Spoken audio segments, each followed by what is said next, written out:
Hi, Human Powered Engineering here, and this is the final summary of Scrum That Ships course.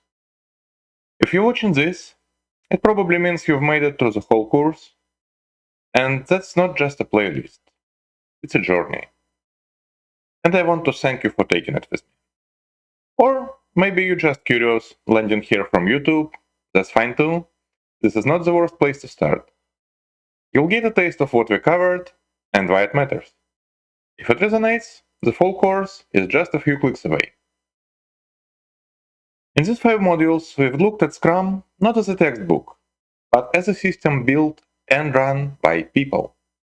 We talked about running Scrum in real world, not just in theory, spotting theater and replacing it with real flow, starting Scrum from scratch and scaling it without bloat, preventing burnout in yourself and your team, and overall, building systems that ship real work at a human pace.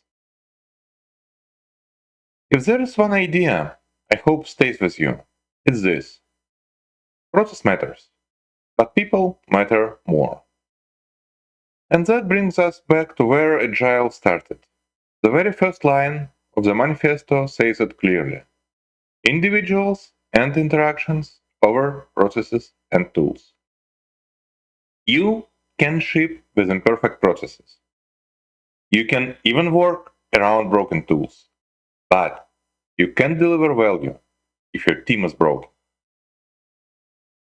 Maybe now you notice something in your team that you didn't before.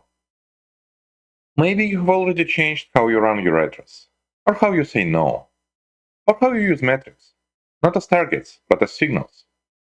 If so, that's the point. This course was never about theory. It's about doing the work, humanely. So, thank you for being part of this, for caring about how teams actually work. And if this helped, please spread the word. Drop me a message. Let me know how your team is doing. I'm Ilya Komakin, and this was Scrum That Ships. Let's build something sustainable, something real, together. See you in the next courses.